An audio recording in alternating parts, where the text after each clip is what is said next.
कि गुरु स्नेही जी के आने तक आप अपने सत्संग प्रवचन से हम सबों को लाभान्वित करें। बंदो गुरु पद कंज कृपा सिंधु नर रूप हरि महामोह तम पुंज जासु वचन रवि कर निकर महामोह तम पुंज जासु वचन रवि कर निकर। बोलिए प्रेम से श्री सद्गुरु महाराज की जय। एक बार हम लोग आनंद मन से हृदय खोलकर प्रफुल्लित मन से गुरु महाराज की जय ध्वनि करें। बोलिए श्री सद्गुरु महाराज की जय।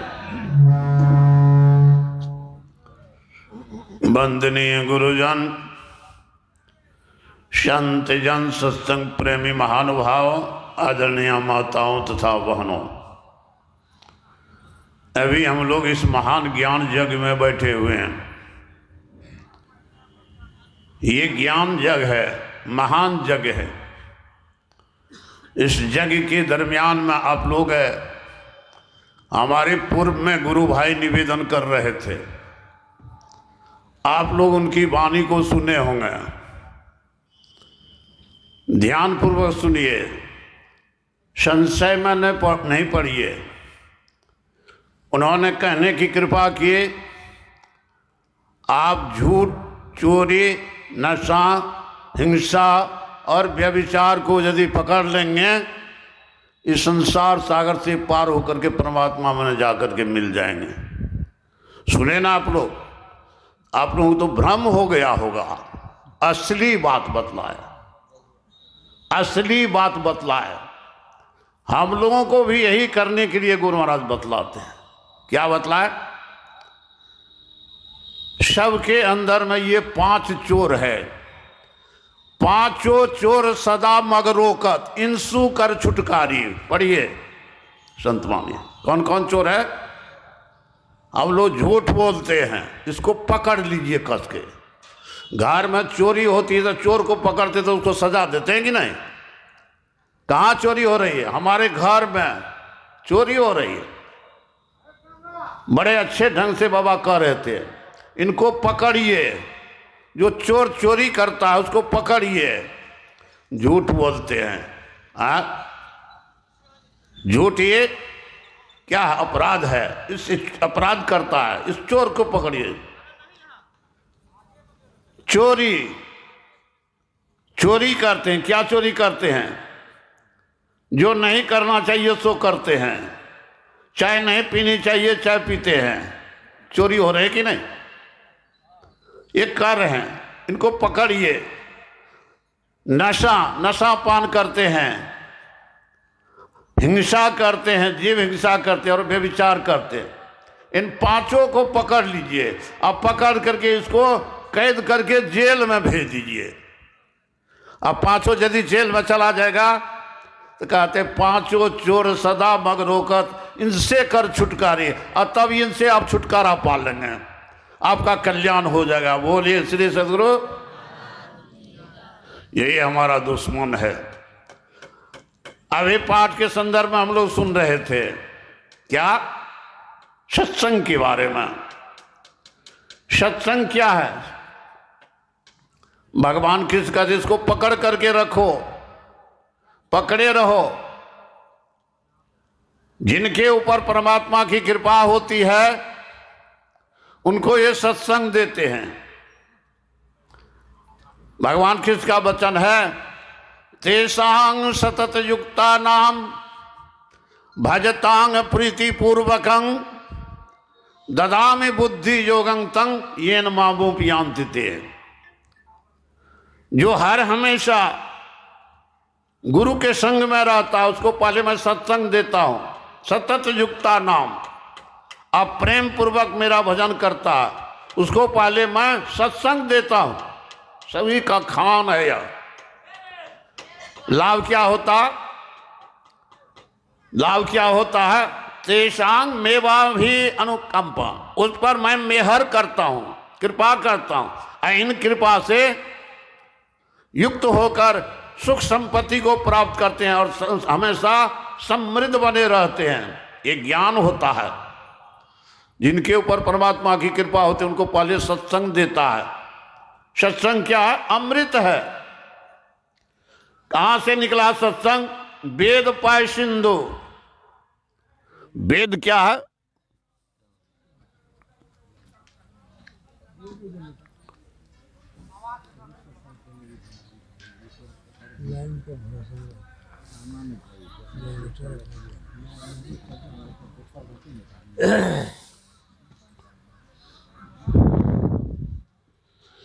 इतने दूर में रखना चाहिए, जनरेटर अलग रखना चाहिए। राज की जय। मैं निवेदन कर रहा था कि सत्संग की उत्पत्ति कहां से हुई। वेद कहते हैं पाय सिंधु, सुविचार मंदर महा। आज जितने मुनिगण है सकल मुनि निर्मंथन करता, मथने वाला, और तब मुद्रित सत्संग, तब ये सत्संग निकला। बाहर में तो क्षीर सागर का मंथन हुआ, 14 रत्न निकला, सब जानते हैं। लेकिन ये क्षीर सागर का जब मंथन हुआ, कहाँ मंथन होता है? सबके अंदर में मंथन होता। तो तब क्या निकला? मुद्रित सत्संग, सुविचार, सकल मुनि वृद्ध जितना सब मिल करके मथा इसको, और तब ये सत्संग को निकाला। क्या है सत्संग? अमृत कहा गया। सत्संग को अमृत कहा गया। अमृत पान करेंगे तो अमर हो जाएंगे। संत कबीर साहब का वचन सुनिए, अमृत पान करे सो मरे, कभू न मरे विष पान कराए। अब देखिए, अमृत पान करेंगे तो मर जाएंगे। कबीर साहब की उल्टी वाणी है। कहते अमृत का पान करे सो मरे, कहते कभू ना, नहीं मरेगा, आगे में है। कभू ना मरे, कब मरे? विष पान करे, जो विष पान करेगा वो पिया। उल्टी वाणी है। नीर अगाध में मीन मरे, अथाह जल में मछली मर जाएगी, कहते कभू ना, आगे में है। नहीं, मरे जलते बिल गाए, जल से अलग करने पर मछली मरती। संतों की वाणी को ठीक से समझिए। तो क्या बतला रहे थे? अभी पाठ के संदर्भ में हम लोग सुन रहे थे। क्या? नित प्रति सत्संग कर ले प्यारा, तेरा कार सरे सारा। गुरु महाराज लिखे हैं कार, लेकिन उसको लोग कार्य कहते हैं। कार्य सरे सारा, सब कार्य सर जाएगा, कहते नहीं। गुरु महाराज लिखे कि तेरा कार सरे सारा, सब कार सरेगा। कार किसको कहते हैं? कार किसको कहते हैं? समझने की बात है। गुरु महाराज लिखे हैं कार, हम लोग कहते हैं कार्य। तेरा कार्य सरे सारा, कार होता। साधारण बोलचाल की भाषा में हम लोग अक्सर हाँ बोलते हैं। क्या? अरे भाई कल कौन कारोबार करे सी, आप पूछते कि नहीं? हम वकालत करते हैं, हम खेती करते, ये ना कहते। कार का अर्थ ये कौन कारोबार करते हैं। अगर आप सत्संग से जुड़ करके रहेंगे तो जो आप कारोबार करेंगे सब कुशल होगा। अब देखिए कार की थोड़ी सी व्याख्या सुन लीजिए, भ्रम मिट जाएगा। वहां पर कार के बदले में हमारे गुरु भाई लोग बोलते क्या? कार्य सरे सारा। नहीं नहीं, कार सरे सारा।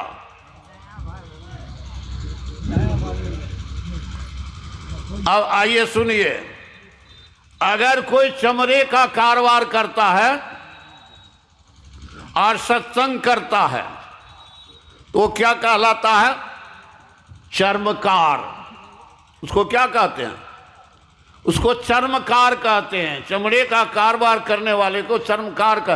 अगर वो सत्संग करेगा तो वो फैक्ट्री खूब चलेगा। अगर कोई सोने का कारोबार करता है और सत्संग करता है तो उसको क्या कहते हैं? स्वर्णकार। अगर कोई लकड़ी का कारोबार करता है, लकड़ी का कारोबार करता है, उनके अंत में कार लगा दीजिए, उसको कर्मकार कहते हैं। स्वागतम गुरुदेव शरणागतम गुरुदेव, स्वागतम गुरुदेव शरणागतम गुरुदेव। गुरुदेव तुम्हारी जय जय हो, गुरुदेव तुम्हारी जय जय हो, गुरुदेव तुम्हारी जय जय हो। स्वागतम गुरुदेव शरणागतम गुरुदेव, स्वागतम गुरुदेव शरणागतम। मनसासीन हो चुके हैं। मेरा समय तो यहीं तक था जब तक कि बाबा मनसासीन नहीं होते। जारी रखा जाए, जारी रखा जाए, जारी। अच्छा तो सुनिए, मैं कार की व्याख्या कर रहा था, सुनिए। 10-12 मिनट करिए। 10-12 मिनट। अच्छा,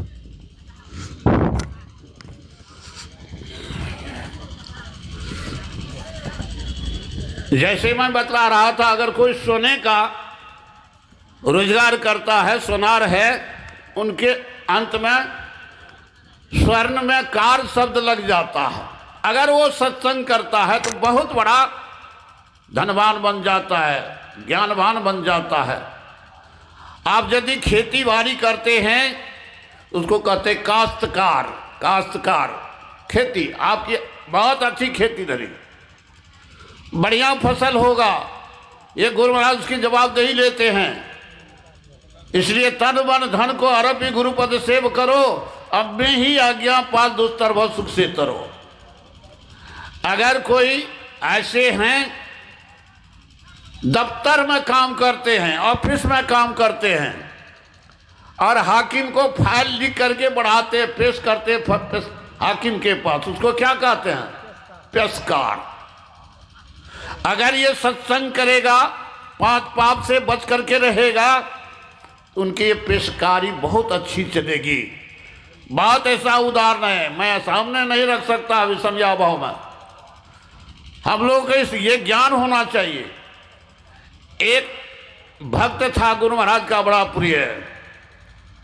वो जाते थे बाहर दिल्ली कमाने के लिए। गए भागलपुर कुप्पा घाट में, रात में ठहर गए, वहां से गाड़ी पकड़नी थी, वहीं जाकर के रह गए। उनका साथी सब निकल गया। सवेरे स्नान किया, सोचे गुरु महाराज को जाकर के प्रणाम करेंगे तब जाएंगे। जा रहे हैं बाहर काम करने के लिए, मजदूरी करने के लिए, कमाने के लिए। कहा गुरु महाराज को प्रणाम करके तब जाएंगे। भोरे स्नान किया, स्नान करके गए गुरु महाराज को प्रणाम करने के लिए। गुरु महाराज को प्रणाम किए, गुरु महाराज हंसने लगे। कहा रे तुम्हारा क्या नाम है? कहा बता दिया। कहा फलाने पंडित। अरे कौन पंडित हो तू? ये चंदन टीका वाला? नहीं हजूर। तब? अरे हम कुम्हार पंडित है। अरे कुम्हार है तू? अच्छा, बहुत अच्छा। बाहर जाते हो कमाने के लिए? हाँ। अरे कुम्हार तो बर्तन को खूब पहचानता है, नहीं पहचानेगा? हाँ। कहा हाँ हजूर, हम तो खूब पहचाने थे। गुरु महाराज 5 रुपया निकाल करके दिए। लो इसका हमको घड़ा खरीद करके ला दो। अब बेचारा सोचता है कि 8 बजे गाड़ी है, गाड़ी तो अब छुट्टी जाएगी, गुरु महाराज को प्रणाम करने आए, गुरु महाराज काम में लगा दो।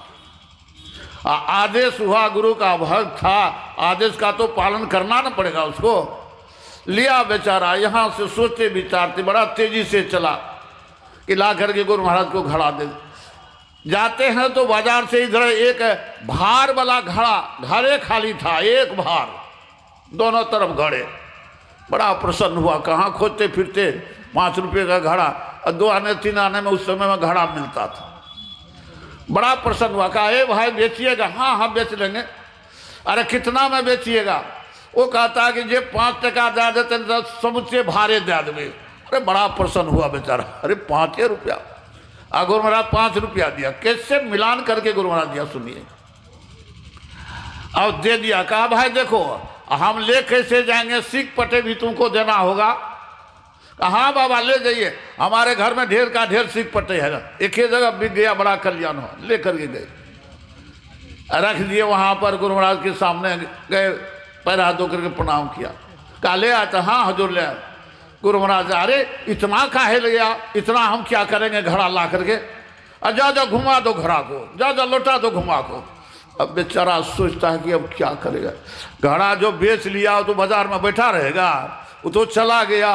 अब गुरु महाराज देखिए कितनी लीला करते, गुरु महाराज कितनी परीक्षा लेते हैं भक्त की। कहा जा घुमा दो। बेचारा भार उठाया, कन्हा पर लेकर के चल दिया। जाते जाते गेट पर जाते, वहाँ जाते हैं तो कहते हैं ए हो एक घड़ा वाला को बुलावत है, पंडित का बुलाए वहाँ से। कहा रखिए घड़ा। तब तक तो ढेर के ढेर लोग वहाँ पर पहुँच गए, सबके सब साधु सब गुरु महाराज की लीला को देख करके वहाँ जाते हैं। कहा रखिए। अच्छा संत शिव जी से कहते कि ए महावीर जी, ये सबको एक एक घड़ा दे दीजिए कि अपने अपने कमरा में रखेंगे। गर्मी का मौसम है, घड़ा का पानी बड़ा ठंडा होता है, सबको अपने पास रखे। अब देखिए सबको बांट दिए गुरु महाराज। अब ये बेचारा सोचता है कि गाड़ी तो छुटिए गई। कहते कहाँ जाओगे? कहा सरकार गाड़ी तो छूट गया। कहा कब है गाड़ी? सरकार कल फिर 8 बजे गाड़ी, कल 8 बजे। आदेश दिए गुरु महाराज ले जाओ, इनको बढ़िया जगह से रख दो, बढ़िया जगह में रखो, भोजन दो, सोने की व्यवस्था करा दो। सेवक से कह दिया, गया आराम किया। सवेरे उठ करके स्नान पूजा करके स्तुति प्रार्थना कर लिया, जाने लगे। सोचते कि जब बिना गुरु महाराज को प्रणाम किए नहीं जाऊंगा। अब फिर मन में होता कि गुरु महाराज आज भी कोई काम धरा दे तब क्या होगा। खैर जो हो, लेकिन जाऊंगा जरूर गुरु महाराज के पास। चल दिए गुरु महाराज को प्रणाम करने के लिए। जाते तो उधर से एक अखबार वाला आ रहा था, अखबार में हल्ला कर रहा था, भयंकर दुर्घटना, भयंकर दुर्घटना, भयंकर दुर्घटना। वो बेचारा कहता नहीं क्या दुर्घटना, दीजिए एक तो अखबार। तुरंत एक अखबार ले लिया। पहले पृष्ठ पर देखता कल 8 बजे जो गाड़ी यहाँ से चली दुर्घटनाग्रस्त हो गई, हजारों हजार आदमी उसमें जाकर के मर गए। ये बेचारा सोचने लगा कि आज गुरु महाराज कैसे हमको रोक लिया। गुरु महाराज रोक नहीं लेते तो मैं भी उस गाड़ी में पैसेंजर बन करके जाता और उसमें मैं भी मर जाता। गुरु महाराज के चरणों में जाकर के गिर गए, रोने लगे। कहा क्या हुआ हुजूर? दिखा ये संसार के लोगों, सत्संग लागी रहो रे भाई, तेरी बिगड़ी बात बन जाए। बिगड़ने वाली बात उनकी थी कि गाड़ी में चढ़ जाते, चले जाते तो सब मर जाते। अपने भक्त को कैसे गुरु महाराज रक्षा कर लेते हैं। लोग कहते सत्संग करके क्या होगा। सत्संग यदि लग करके रहेंगे आगे में आपका ये रक्षक बन जाता है। एक भिक्खा साहब थे, गुरु महाराज की अपने सत्संग योग में उनकी वाणी को संकलित किया। भिक्खा साहब को संत, वे रोज भिक्षा मांग करके ही भोजन करते थे। निर्धारित था जितना से पेट भर जाता था उतनी भिक्षा रोज मांगते थे। आज इनके यहाँ मांगेंगे, कल उनके यहाँ, परसों उनके यहाँ, सब निर्धारित था। तो आज जिनके यहाँ बारी थी, भिक्खा साहब चले यहाँ से सवेरे उनके यहाँ भिक्षा मांगने। लेकिन हुआ क्या, तो सवेरे उनका जवान बेटा जो था सो मर गया था। जवान बेटा मर गया, सब रो रहा था, चिल्ला रहा था। आइए वहां पर पहुंच गए कि हमको भिक्षा दो, भिक्षा दो। अब लोग कोई अच्छा कहेगा। अब लोग जब भिक्षा के लिए मांगने लगा, चारों तरफ से लोग मारने लगा उसके, मारो इसको, भगाओ इसको, इनको ज्ञान नहीं, इस साधु नहीं, भगाओ इसको। इधर से वो मारे। कहा आज मैं खाऊंगा क्या, दूसरे जगह मांग नहीं सकता, आपके घर की ही बारी है, आज जो भिक्षा दीजिएगा वही मैं खाऊंगा, नहीं तो भूखे रह जाऊंगा। अब देखिए चारों तरफ से लोग मारते हैं, लेकिन वो जाता नहीं। अरे देखता नहीं कि इनका बेटा मर गया, काहे मारते हो? कहा इनका बेटा मर गया। कहाँ? अरे कहाँ बेटा इनका? कहा देखता नहीं घर में बैठा हुआ, घर में सोया हुआ। भिखा साहब यहाँ से जाते, कहा बेटा जो मरा हुआ था उसका हाथ पकड़ा, अरे चलो यहाँ से, सब कोई मारता है, उठो जल्दो। लड़का भी उठ गया और भिखा साहब के साथ चला गया, जाकर के साधु बन गया। कौन का प्रभाव? सत्संग का प्रभाव है। पढ़िए, ढेर सा प्रमाण इसका है। आप सत्संग से जुट करके रहेंगे, संतों के शरण में रहेंगे, सदाचार, शिष्टाचार, सुचाचार का पालन करें। सदाचार क्या है? सत्य में आचरण कीजिए, कभी असत्य नहीं बोलिए, सत्य का आचरण कीजिए। 5 पाप से बच करके रहिए, चोरी नहीं कीजिए, नशा का पान नहीं कीजिए। लेकिन हम लोग नहीं मानते, गुरु महाराज के भी आदेश को नहीं मानते। क्या? दीक्षा देते समय प्रतिज्ञा कराई जाती है कि हम नशा का पान नहीं करेंगे, लेकिन हमारी बहू बेटी सब चाय पीती ही है, हमारे गुरु भाई सब चाय भी पीते हैं। चोरी हो रही कि नहीं? इसलिए दृढ़ता के साथ पालन कीजिए। चाय क्या है? नशा। मैं जब दीक्षा देता हूं तो पहले ये शर्त कराता हूं, तो चाय जगी छोड़ेगी अब मैं दीक्षा देता हूं, नहीं तो नहीं देता हूं।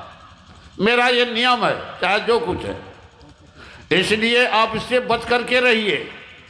चूल्हे के नजदीक चाय बनाती है, पी लेती है। गुरु महाराज कहाँ नहीं जानते हैं? मन की सब जाने गुरु, कहाँ छिपावे अंध। गुरु महाराज सबके मन की बात के जानते हैं। आप गुरु महाराज से क्या कर? पर्दा खोली मिलो सतगुरु से, आओ लोक नियारा। गुरु महाराज से क्या छिपाएंगे? दृढ़ता के साथ गुरु महाराज का जो नियम है उसका पालन कीजिए, गुरु महाराज का जो वचन है उसको पालन कीजिए। नशा, हिंसा, जीव हिंसा नहीं कीजिए। जीव हिंसा मतलब हिंसा 2 प्रकार की होती है। गीता में 81 प्रकार की हिंसा का वर्णन है, समयाभाव में मैं वर्णन कर सकूंगा। एक को कहते हैं अनिवार्य हिंसा, एक को कहते हैं वार्य हिंसा। अनिवार्य हिंसा क्या है? दवाई छींटते हैं फसल में, रक्षा होती है, ये करनी पड़ेगी। खेत जोतते हैं, मेढक मरता है, चाली मरता है, कीड़ा मरता है, ये हिंसा करनी पड़ेगी। आपके पेट में कीड़े हो जाते हैं, बीमार पड़ जाते हैं, आप कहेंगे कि बाबा कहे थे कि नहीं मारना चाहिए कीड़ा को, आज नहीं मारेंगे तो क्या होगा? बीमार पड़ जाएंगे। ये अनिवार्य हिंसा है, पेट में कीड़ा को मारना ही पड़ेगा। एक हिंसा क्या? वो हिंसा अनिवार्य है। ये वार्य है जो उसको त्यागना चाहिए। वार्य क्या है? जीव की हिंसा करते। कबूतर आपका क्या बिगाड़ा? ये पक्षी क्या बिगाड़ा? ये मुर्गा क्या बिगाड़ा आपका? अपने कमा करके खाता है, इसको क्यों काटते हैं? सब कुछ परमात्मा देखता है। बिस्मिल्लाहिर्रहमानिर्रहीम, अल्हम्दुलिल्लाह रब्बिल आलमीन, गैरिल मगदूबे अलैहिम वलद्दालिन। हमारा एक धर्म और वो धर्म एक ही बात सब कोई कहता है। हम लोग भी यही बात कहते हैं, अहिंसा परमो धर्म, जया जय परमो बतो, सुरा मत्स्या मधुमा समासमद, कृष्ण धूर्त प्रवर्तितम। धूर्तों ने इसकी प्रवर्तना की है। यह नहीं तक वेदेषु कल्पितम, वेद में इसकी कहीं भी कल्पना नहीं है। लेकिन क्यों हिंसा हो रही है? अज्ञान बस। हिंसा नहीं कीजिए। झूठ, चोरी, नशा, हिंसा और व्यभिचार। व्यभिचार क्या? अपने से श्रेष्ठ पुरुष को पिता के समान समझना, समकक्ष है उसको भाई के समान समझना, जो छोटे हैं उसके छोटे भाई या पुत्र के समान मानना, अपने से जो बड़ी है उनको माता के समान, जो समकक्ष है उसको बहन के समान, छोटी है छोटी बेटी और पुत्री के समान मान। यही है। आप एक नज़र उठा करके देखेंगे, आपके अंदर में जैसी भावना उठेगी उनके अंदर से भी वैसी भावना उठेगी। Do unto others as you wish to be done by. आप जैसी इच्छा करेंगे आपके प्रतिक्रिया वैसे ही होती है। एक मात्र उदाहरण देता हूं। एक बुढ़िया थी, एक राजा को लेकर के गए उसका मंत्री एक बुढ़िया के पास। अलग में कहते वहां पर बूढ़ी खड़ी है, कहते राजा साहब ये बूढ़ी के प्रति आपका क्या ख्याल है? आइए, अबला है, मसूबात है, राज की ओर से साल में 2 जोड़ा साड़ी और भोजन की व्यवस्था मुफ्त में करा दीजिए इनको, जितने ऐसे अबला है सबको दे दीजिए, कानून बना दिया। राजा ले जाते उसके पास, बूढ़ी से पूछते क्या ये बूढ़ी माता एक बात मालूम से आखी बाबू? अरे हमरा अपना सके राजा जी रहे तो रहते मर गिरे। इतना सुनना था कि बूढ़े एकदम पछाड़ मार करके गिर, ये बाबू ये राजा नहीं थे, ये तो बड़ा देवता के समान थे, हर हमेशा हम लोगों की चिंता रखते थे कि साड़ी दे दो, भोजन दे दो, आदि आदि व्यवस्था कर दो। अब कौन कैसा राजा आएगा पता नहीं चलता, छाती पीटती है बेचारे। क्या वहाँ तो सोचते हैं वहाँ उनके अंदर में कैसे आ जाता। आप जैसी भावना जिसके प्रति रखेंगे उधर से आपके पास वो रिटर्न में वही भावना आए। क्या हर हमेशा सच्ची भावना में रहिए, सद्भावना में रहिए, अपने से श्रेष्ठ को सतत प्रणाम कीजिए। नारी वर्ग में जो है जो अपने से श्रेष्ठ को सबको प्रणाम कीजिए। अभिवादन शीलस नित्यं वृद्धोप सेविना चत्वारी तस्य वर्धन्ते, 4 चीज की वृद्धि हो जाएगी। आयु आपकी बढ़ जाएगी, विद्या बढ़ जाएगी, जस बढ़ेगा और बल बढ़ेगा। इसलिए हम गुरु के आदेशानुसार हम लोग अपने आप को सबल बनाएं, अपने आप को मजबूत बनावें, तब इसी को गुरु महाराज कहते हैं आओ वीरो मर्द बनो, अपने को पुरुषार्थ लाओ। इन्हीं शब्दों के साथ समूह का कल्याण हो। मैं अपनी वाणी में विराम देता हूँ। सबको एक बार उस स्वर में जय घोष करे, बोलिए श्री सद्गुरु महाराज की जय। प्रेम से बोलिए श्री सद्गुरु। हम लोग गुरु महाराज की जय ध्वनि मुक्त कंठ से करें, बोलिए श्री सद्गुरु महाराज की जय। वंदनीय गुरुजन, संत जन, सत्संग प्रेमी महानुभाव, आदरणीय माताओं तथा बहनों, अभी जो हम लोग रामचरितमानस से सुने भगवान राम की वाणी। भगवान राम की वाणी नहीं माने तो किन की वाणी मानेंगे? भगवान राम संसार के लोगों के उपदेश करते हैं उनके कल्याण के लिए। जगद्गुरु शंकराचार्य जी महाराज भी यही बात करें, it is hard for any living creature to achieve birth in human form. 84 lakh योनि में ये मनुष्य शरीर बड़ा दुर्लभ है, लेकिन मनुष्य शरीर तो मिल गया अगर उसके अंदर में strength of body and will are even harder to. मनुष्य का शरीर मिल गया, अगर उसमें पुरुषार्थ नहीं है तो कुछ नहीं। पुरुषार्थ मुझे कि नहीं? स्ट्रेंथ ऑफ बॉडी मतलब पुरुषार्थ होना चाहिए। पुरुषार्थ क्या है? थोड़ा सा उदाहरण सुनिए। एक जामुन का गाछ था, पका पका जामुन था। उस जामुन गाछ के नीचे 2 आलसी बैठा हुआ। आलसी मुझे कि नहीं? एक इसको नामा, एक दूसरा उसको नामा। एक आलसी की गोद में एक पका हुआ जामुन गिर गया। ये कहता उस आलसी से, रे भाई मेरी गोद में एक जामुन गिर गया, उठा करके मेरे मुंह में डाल दो। अब देखिए इसके बढ़कर के आलसी क्या हो।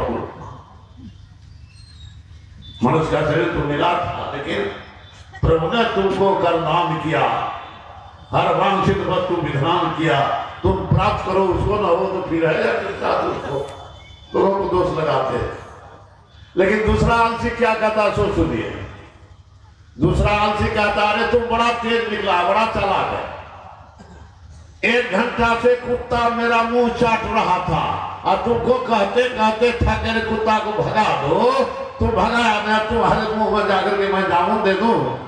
अब ये दोनों कौन बड़ा? मनुष्य का शरीर तो मिला था। जगद्गुरु शंकराचार्य जी महाराज कहते हैं आपके शरीर में पुरुषार्थ देने हैं तो देखा है मनुष्य का शरीर। पुरुषार्थ क्या? एक जहाज पर फौजी जा रहा था, बीमार था, सख्त बीमार था। उनका इलाज उसी जहाज पर चल रहा था। कुछ दूर से जाते हैं तो जाते जाते डॉक्टर कह दिया ये अब बचने वाला नहीं, अब क्या करिए, इसको इस जहाज के तले में इसको डाल दीजिए, आप लोग घर चले जाएंगे। बड़ा शोक हो गया, लेकिन उनको मालूम हो गया कि डॉक्टर ने ऐसा फैसला कर दिया है कि अब ये नहीं बचेगा, जहाज के तले दे दो समझो तो तुम अपने अपने घर। इनको मालूम हो गया, ये बेचारा फौजी उठा, हाथ में पिस्तौल लिया, हाथ में पिस्तौल लिया, क्या कहे डॉक्टर साहब जल्दी बोलिए, मैं तो तुरंत यहां से गोली लोड है तुरंत फायर करूंगा। डॉक्टर डर गए कि अब क्या करो, कहा लिखिए सर्टिफिकेट, इनके अंदर वो कोई रोग नहीं है। डॉक्टर को हार करके लिखना पड़ा ये निरोग है, एकदम स्वस्थ है।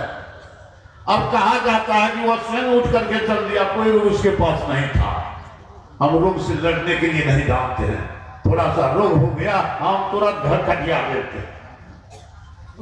स्वामी दयानंद जी सरस्वती सब कोई जानते हैं, कितना बड़ा विद्वान था, कितना बड़ा विद्वान था। पीतल के थाली को कागज की तरह फाड़ते थे, पढ़िए जाकर के उसके दिमाग से कितना बड़ा, कहां से उसके तेज आया। हमको हम लोगों के अंदर में ये नहीं, हमारे को राज कहते आओ पीरो मर्द बनो, पुरुषार्थ लाओ, अब जेल तुम्हें तजना होगा, अब तो जेल में बंद है, इस जेल को तोड़ना पड़ेगा। पुरुषार्थ क्या होता, क्या नहीं, पुरुषार्थ क्यों नहीं होता है, बल क्यों नहीं आता हमारे शरीर में, जड़ हम लोगों का बहुत कमजोर है, जड़ को मजबूत बनाना पड़ेगा। जड़ क्या है, हम मानव का जो कर्तव्य होना चाहिए वो कर्तव्य नहीं करते। कान खोल करके सुनिए, अध्यात्म ज्ञान में पहले सदाचार, सोचाचार, शिष्टाचार, इनका पालन करना होगा, तब तो आप अध्यात्म जगत में बढ़ सकते हैं। भौतिक जगत में भी बढ़ेंगे, आध्यात्मिक जगत में भी बढ़ेंगे, नहीं तो नहीं बढ़ सकेंगे। एक उदाहरण बतलाता हूं, सुनिए। संसार के सभी लोग, नारी हो कि पुरुष हो, सब कोई सोच करते हैं और करती है कि नहीं। शौच किस हाथ से धोते हैं, सब कोई कहेंगे बाएं हाथ से धोता हूं, धोती हूं, चाहे नारी हो कि पुरुष, लेकिन धोते तो हैं, लेकिन समझते नहीं कैसे धोना चाहिए। जाएंगे शौच करके आगे आसी हाथ से ट्यूबवेल चला दिया, ट्यूबवेल को भी गंदा कर दिया। अब जो जो आएंगे सबों का हाथ गंदा हो गया, बाबा हो कि जोगी हो कि कोई हो, सब जाएंगे ट्यूबवेल छुआ तो सबका हाथ गंदा। क्या पालन हुआ सदाचार? नियम सुनिए, सावधानी पूर्वक सुनिए, कोई कठिन बात नहीं। अलग में मिट्टी रखिए, अलग में पानी लीजिए, इस हाथ को पहले 4 बार धोइए, थोड़ा थोड़ा सर्फ मिट्टी डालिए, दबाएं हाथ को, नारी हो कि पुरुष हो, जहां कोई जो हो, सबको इस बात को समझिए। जहां जो है, जो नौकरी में है, जो है, सबके लिए यह उपदेश है संत महात्माओं का। इस हाथ को 4 बार धोइए, तब दोनों हाथ मिला करके धोइए, तब पवित्र हुआ। आपके देखा देखी छोटे छोटे बच्चे बच्चियां परिवार के करेगी, सब वह प्रवीण हो जाएगी। जहां जाएगी तो क्या कहेगा, अरे बड़ा आध्यात्मिक गांव से आया या आई है। आपका नाम रोशन होगा, गांव का नाम होगा, जिला का नाम होगा, बिहार का नाम होगा। लेकिन हम लोग कर नहीं सकते, सदाचार हमारे जड़ में है नहीं। और एक विचारणीय विषय है, ये तो हुआ, लेकिन पेशाब तो सब कोई करते हैं। जिस स्थान से मल निकलता है उसी स्थान से पेशाब भी निकलता है, उसमें भी उतनी गंदी है, लेकिन दुर्गंधी उसमें कम है, लेकिन उसको स्थान बोलने देखते। पानी ले करके शौच करते हैं, लेकिन पेशाब करते हैं तो पानी नहीं लेते। आप कहिए आपका कपड़ा गंदा हुआ कि नहीं, आप पूजा घर जाएगी तब पूजा आपका व्यर्थ, भोजन बनाएगी भोजन आपका व्यर्थ। क्यों? आप अपवित्र अवस्था। वही भोजन बना करके देवता पिता गुरु महाराज को सबको प्रसाद के रूप में चढ़ाएगी, स्वीकार नहीं होगा। पवित्र रहने में रहिए, सबको चाहिए। ये नहीं कि कहता हूं जो दीक्षित है वही, जितने वन स्तनधारी हैं सबको चाहिए क्या, जल लेकर के लघुशंका जाना चाहिए। नहीं जाएंगे बहुत आफत हो जाएगी। आप बड़े ऊंचे ओहदे पर हैं, बड़े पवित्र रहने रहते हैं, तब का सुख देखिए। उदाहरण के लिए विनोबा भावे को लीजिए, महात्मा गांधी को लीजिए, कितने पवित्र रहने में रहते थे, आज उनका नाम रोशन होता है। हम आप भी उनका अनुकरण करेंगे, कोई कठिन बात नहीं, हम भी ऊंचे पद पर जा सकते हैं। हम लोगों को ये चाहिए, ये करना चाहिए। अगर संसार के मनुष्य, उदाहरण लीजिए, गाय भैंस जितने पशु है सब पेशाब करती है कि नहीं, लेकिन पानी कोई लेता है, कोई उसके मूत्र द्वार को साफ करता है। हम मानव होकर के यदि अपने मूत्र द्वार को साफ नहीं करते हैं, अब जरा सा अंदाज कीजिए हम मानव है कि क्या? जहां कहीं भी रहिए, जिस हालत में रहिए, हर अवस्था में पवित्रता का पालन कीजिए। आपको दिन दिन लक्ष्मी है संतन की दासी, रख चाहत कैलाश की बात। हमारे पूज्य संतश्री जी महाराज एक इसे प्रसंग पर एक कहानी कह करके सुनाते थे, बैठते थे, बड़ी अच्छी ढंग से सुनाते थे। एक बूढ़ा था, जाता था सत्संग में, झोला में गिलास लेकर के जाता था, रोज जाता था दादा के साथ साथ। बैठ गया वहां, दादा को पेशाब लगा, गिलास लिया, चला गया पानी लेकर के पेशाब करने के लिए। आया उधर से हाथ पैर धो करके बैठ गया। बच्चा जो उनका पोता था वो देख रहा था, जैसे झोला रख दिया तो पोता भी झोला से गिलास ले लिया और लेकर के चला गया, बगल में बैठ गया। बच्चा कितना दूर जाएगा, बाहर में बगले में बैठ गया और गलासे में पेशाब करने लगे। गिलास ले लिया, उसी में पेशाब करने लगे। पेशाब करते करते गिलास जब भर गया तो क्या कहता है, ओ दादा ये गिलास भर गया, दूसरा गिलास लाओ। अरे क्या किया रे? अरे पेशाब के लिए गिलास, अरे जुल्म कर दिया तो, अरे गिलासे में पेशाब कर दिया, तू ये करे था? अरे हम तक पानी ला रहे। कितना इमिटेशन है बच्चे में, तुरंत नकल कर लिया, तुरंत नकल कर लिया। एक दंपति मेला देखने गए, पति पत्नी, साथ में एक बच्चा भी था, खूब मिठाई खिला दिया। अब घर जाने की बारी आई, मेला से निकलते समय एक नाला पड़ता, वहां गया ना, एक डमरू वाला आया, बर्फ बेचने वाला। लड़का बचल गया कि पिताजी ए पापा हमको ये बर्फ खरीद दीजिए। खरीद दिया, चुभने लगा। चुभते चुभते बच्चा को बड़ा प्यारा होता है, जाते जाते गया तो उधर कीचड़ था, कीचड़ में बर्फ गिर गया। दौड़ा बच्चा उठाने के लिए, उनका पिता क्या करता, अरे छोड़ो छोड़ो, गिर गया, इसमें कीचड़ लग गया है, चलो दूसरा बर्फ खरीद देंगे। लड़का से गया, जो गिर जाता है कीचड़ में गंदा हो जाता है, सही बात है, सबको जानते। बाजार से निकल रहे थे, आगे जैसे जाते जब नाला पड़ रहा था तो बच्चा को लेकर के पिता निकल गया, उस पार उसकी मम्मी रह गई। अब मम्मी जो नाला पार कर रही थी, कपड़ा उलझ जाने के कारण से नाला में गिर गई, एकदम कादों में गिर गई, बहुत पानी। अब उनका पति उधर से दौड़ा उसको निकालने के लिए, अपने पत्नी को निकालने के लिए। लड़का उस अपने पिता को पकड़ कर कहा, ए पापा जी छोड़िए, ये मम्मी गिर गई है गंदी में, कीचड़ में गिर गई है, गंदी हो गई है, चलिए आपको दूसरी मम्मी खरीद देंगे। बोलिए श्री सदगुरु। क्या दूसरी मम्मी खरीद देगी? लेकिन सीख दिया। आपके परिवार में छोटे छोटे बच्चे आप जैसा व्यवहार करेंगे, आचरण करेंगे, तो आपके परिवार के छोटे छोटे बच्चे बच्चियां सब अनुकरण करेंगे। अगर प्रतिदिन आप अपने माता पिता को प्रणाम करते हैं, अभिवादन शील से नित्यं अभिधोपसेविना चत्वारि तस्य वर्धन्ते, आयु विद्या जस और बल। रोज अपने माता पिता को प्रणाम कीजिए, अपने से श्रेष्ठ को प्रणाम कीजिए। लाभ क्या होगा? आपको 4 चीज की वृद्धि हो, दौलत हो जाएगी। वो कौन कौन चीज है?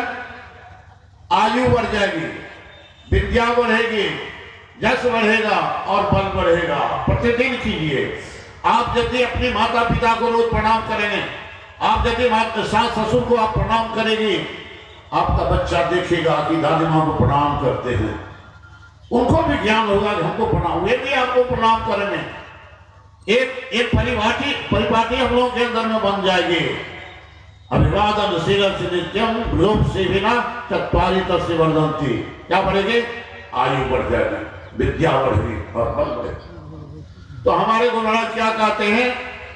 सबसे पहला हम लोगों का काम है सदाचार का पालन करें, शिष्टाचार का पालन करें, सूचाचार का पालन करें। अनिवार्य रूप से सबको इस सूचाचार का पालन करना चाहिए। नहीं करेंगे तो क्या होगा? माती क्षति, बहुत बड़ी क्षति हो जाएगी।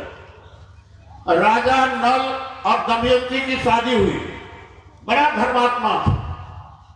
कलयुग शादी करके आ ही रहे थे, कलयुग और द्वापर इधर से जा रहा था। देखा ये चारों देवता उधर से उदास लौट रहे हैं, क्योंकि गया था स्वयंवर दमयंती से शादी करने के लिए। वहां पर जाकर के राजा नल से शादी हो गई। लंबी कहानी उधर में थोड़ा सा सुनिए। क्या हुआ? देखा कलयुग और द्वापर इधर से जा रहा था, देखा एकदम मुंह लड़का हुआ था। क्यों लड़का हुआ था? गया था ब्याह करने के लिए। ये दुल्हा ब्याह करने के लिए अगर ब्याह नहीं बोले तो ना घुस गए थे, तो गाँव होकर मुंह कह न थे। ऐसे सुनियो, ऐसे देवता लोग से मुंह लड़का करके घूम। कलयुग पूछते कि क्या हुआ जो आप लोग ऐसे मुंह लड़का करके आ रहे हैं? क्या होगा? आपके रहते इनकी शादी हो गई। कहा? दमयंती राजा नल से शादी करके ऐसे उसका दिया द्वापर और कलयुग प्रतिज्ञा कर लिया। अच्छा मैं देखता हूं कि कैसे दमयंती के साथ सुखमोज कर लेता है। देखिए चले गए द्वापर और कलयुग राजा नल के दरबार में। राजा नल के पलंग के नीचे 12 वर्ष तक रहा। पढ़िए महाभारत में कथा, 12 वर्ष तक रहा। राजा नल में कोई भी अपवित्रता नहीं थी, ताकि उसके माथे पर जाकर के सवार हो। एक रोज क्या हुआ? गया लघुशंका पानी लेकर के, मूत्र द्वार को भी धोया, लेकिन हड़बड़ में पैर धोना भूल गया। पैर धोना भूल गया। इतना ही मौका था कि कलयुग माथे पर बैठ गया। गया ध्यान करने के लिए, ध्यान में बना, तुरंत उठ करके भाई के पास चल गया, पुष्कर के पास। कहा भाई जुआ खेल। अब देखिए इतना धर्मात्मा, जरा सा गलती के कारण कलयुग सवार हो गया, जुआ खेलने के चला गया। अब जुआ में जितना पासा भांजता है सब उस तरह के पक्ष में होता है। समुच से राज को हार गया, खेलते खेलते समूचा राज को हार गया। क्या? छोटी सी गलती हुई। क्या गलती थी? लघु शंका गया पानी लेकर के, लेकिन पैर धोना भूल गया। अनिवार्य रूप से जो पेशाब करते हैं, कितना सावधानी से करेंगे तो पेशाब का छिटका आपके पैर पर पड़ ही जाएगा, इसमें कोई दो नहीं। इसलिए अनिवार्य रूप से पैर धोना चाहिए। आप तब घर पहुंचिए, लेकिन अब उस अपवित्रता का हम लोग ख्याल ही नहीं करते। अगर नहीं करेंगे आपके पास ध्यान, आपको ध्यान नहीं होगा, वजन होगा नहीं। कितना प्रयास करते राजा ने, निर्मल मन जन सो मोहे पावा, और मोहे कपट सर करना। पवित्रता की बड़ी भारी आवश्यकता है। इस पवित्रता का पालन कीजिए। अगर नहीं करेंगे आपको ध्यान नहीं लगेगा, आपको ध्यान नहीं बनेगा। इसलिए सबको चाहिए, मनुष्य का शरीर बड़ा दुर्लभ शरीर मिला। ये मनुष्य का शरीर ये लोहे का शरीर है, ये लोहा का शरीर हम लोगों को मिला। आज देवताओं को मिला है चांदी का शरीर। लोहा का कीमत बेची है कि चांदी का कीमत? विचार कीजिए। कबाड़ी वाले लोहे का 1 किलो का 20 रुपया दाम होगा, और 1 किलो चांदी का समझिए कितना दाम होगा। लेकिन देवता मनुष्य के शरीर के लिए लड़ाई रहते हैं।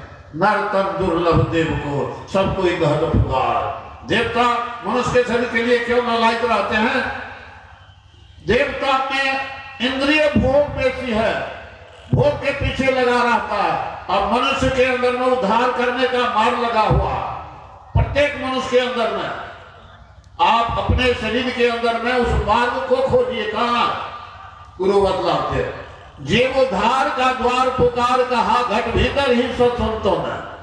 संस्कृति संताप से कांप रहे, भवभान भ्रमर जीव हाँप रहे, तिन्हें ढाढ़स दे समझाए कहे गुरु नाम सुमर, गुरु मंत्र का जाप करो, रास्ता क्लियर होगा, रास्ता क्लियर होगा, आपको पंथ मिलेगा, मार्ग मिलेगा आपके शरीर के अंदर में। इतना साधन हमारे शरीर में संपन्न है, वर्णन नहीं किया जा सकता। हमारे शरीर में 72 करोड़ नाड़ियां हैं। और देखिए कितनी जाल बिछा हुआ नाड़ी का, 72 करोड़ नाड़ियों में 72,000 नाड़ियां श्रेष्ठ है। कहां पर है? नाभि स्थान अस्कंदर ध्रुव, नाभि से लेकर के कंधे तक 2 सहस्राणी देव देह मध्य व्यवस्थिता 72 करोड़ नाड़ियां प्रत्येक मनुष्य के अंदर में। डोम हो, समारोह, हिंदू, मुसलमान, सिख, ईसाई सबके अंदर में 72 करोड़ नाभि से लेकर के ये कंधे तक 72 करोड़ नाड़ी। कैसे है? द्वैते त्रियक गतन नारीषु 2 सहस्रा 72,000 की नारी से 3 नारियां, 3 तरह की नारियां जाती है। एक खड़ी नारी जाती है और एक परी नारी जाती है। आता 72,000 नारी, एक तिरछी नारी जाती है। इसलिए हमारा यह एकदम स्थिर रहता है। इसको समझना चाहिए, इसको जानना चाहिए। हमारे शरीर में जाल बिछा हुआ और हम लोग के बीच में पूज्य बाबा पधार रहे हैं, हम लोग उठ करके स्वागत करें। बोलिए श्री सदगुरु महाराज की जय।